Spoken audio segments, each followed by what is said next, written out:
Assalamu alaikum wa rahmatullahi wa barakatuh. I am Muhyiddin Al-Attas. My question for Professor Tariq Ramadan is on, you talk of this vision that the current al-waqi' ulama has to produce in order that the society may be saved, or that you may have a society that is more becoming of the universal Islamic principles. My question is this vision an immutable vision in itself, or is it a vision that is yet to be discovered and hence by itself changeable? Yeah, thank you very much. Assalamu alaikum. My name is Muhammad Muhammad from International Islamic University, Malaysia. Thank you for your insightful thought, speaking. I don't think I have problem understanding you, but I have problems understanding your speech and your ideas, probably. Many things and many comments, but I will just ask a simple question. Okay. I think the problems we have is not that of the West, not from the West, and not about the West, about ourselves. We do not know where to go yet. And I think if we lack the knowledge of where to go, we keep on circumambulating for the rest of our lives.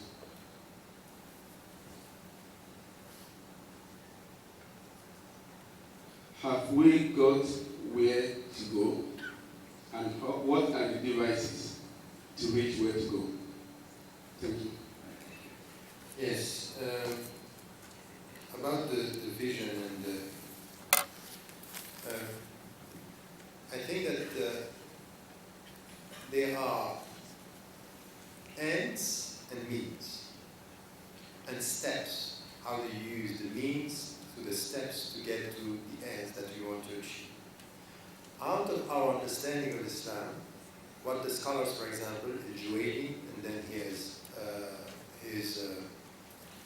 student Abu Hamid al-Ghazali, and then the students of both of them is Shatibi, they extracted something which is a horizontal and vertical kind of framework by saying, look, what Islam is all about, the higher objectives are al-aql, al-din, wal-nafs, wal-aql, that you have to protect your religion, you have to protect your mind, you have to protect your personal integrity and things like that.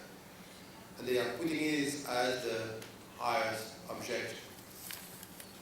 I would say that this could be something that up to now, if you listen to what is said by all the people who are referring to al-maqasid, al-maqasidiyun, is they are always referring to this. I think that today, if you look at the world the way it is, it's not enough. It's too broad to be implementable. So you have to be more specific, what do we want to achieve? I'm proposing a framework in the book by having much more, for example, much more level. The highest are protecting a deen wal maslaha, and then that we have to protect peace, and that we have to protect life and nature and peace. Why am I adding now nature? Because the state of affairs is telling us that if you don't protect nature today, you are going to destroy the whole humanity. So it became, out of our own historical experience, something which is already in the text, but we haven't seen it in the text because we didn't face the problem. So some of our objectives are coming with history because we now are facing the problem of nature, water, and all this. So the text is telling us about creation. The text is showing us, so we take this and now we add to it. Maybe in 50 years we may have other dimensions, but this is the better understanding of the ends. Some of them are not going to change. For example, protecting a deen or protecting a family. This is something which is quite important. Whatever is your society, whatever is your philosophy, of your political philosophy on the left or on the right, in Islam there is something which is protection of the family as a principle. So you need to have this kind of one of the high objectives. So some of them are changing, and some of them are always there. So we have to put them and something which are our objectives. And then what we have to do is to think about how do we change the world, what are our means to change the world, and what is our applied ethics as Muslims to come and to change the world in that direction, just to achieve this, or to become closer to that. So this is a process of getting the ends and shaping the methodology. And the methodology should come from scholars of the text and the context together, as it's done in medicine. And quickly about what you are saying, I think that you understood my talk, because it's exactly what I was saying. We completely agree on this. You're saying, if we don't know where we go, this is what you said, where to go, this is exactly what I'm saying. I was not in all my talk blaming the West for anything. The book, by the way, the whole book is really about our responsibility to understand our problems from within and to come with a framework to clarify the picture and to know which kind of vision do we have. But, you know, it's very good to have a global vision like this and say we want a better world. Now we have to be more specific or more specialized. The Muslims are lacking professionalism and specialization. We have very nice, thoughts. We want justice. We want dignity. But when it comes to implement this, what are the steps?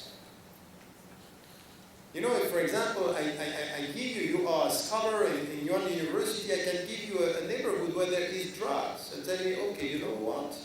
In 2 years, I don't want anyone to be drug addict here. Go.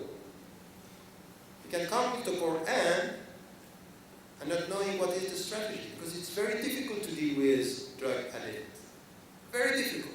It's about psychology, it's about weaknesses. One day they are good, 3 days they are bad. Very difficult. So we need people to come with specifics here, to be serious about this. This is a very serious matter. When, for example, I was in Mauritius and that they were telling me we are dealing with people having AIDS and drugs, and they are dealing with this. We go to the mosque, we ask the scholars, they don't answer. They don't want even to talk about this. They don't want to talk about incest. They don't want to talk about, domestic violence. They don't want to talk about AIDS. And they want to change the world. I said, we have the solution. We have the solution. The solution is not to talk about the problems. Well, we all know that this is happening in Muslim families. This is happening with Muslim families. So this is something which is really, when you have, I'm dealing with Muslims coming to me now telling me, you know what is happening with my father, what he's doing to me, he prays 5 times a day and he's touching me, what should I do? I say, Inshallah, tawakkali ala Allah. How do we deal with this? Where are the people? How to say, you know what, we are also very quick on this. We need a ruqya. There is a jinn in the house. We go from the state of denial to a state of superstition. I think that this is what I mean. This is exactly what you say. It's a vision, but it has to be very specific. We have to be very serious. And this is why my point here is really to say, if the community, the Muslims, are not going to be involved in this, and please, we don't have to victimize ourselves by saying it's the West. We have all the means we need to do better than we are doing. We have them. The potential is here, the resource.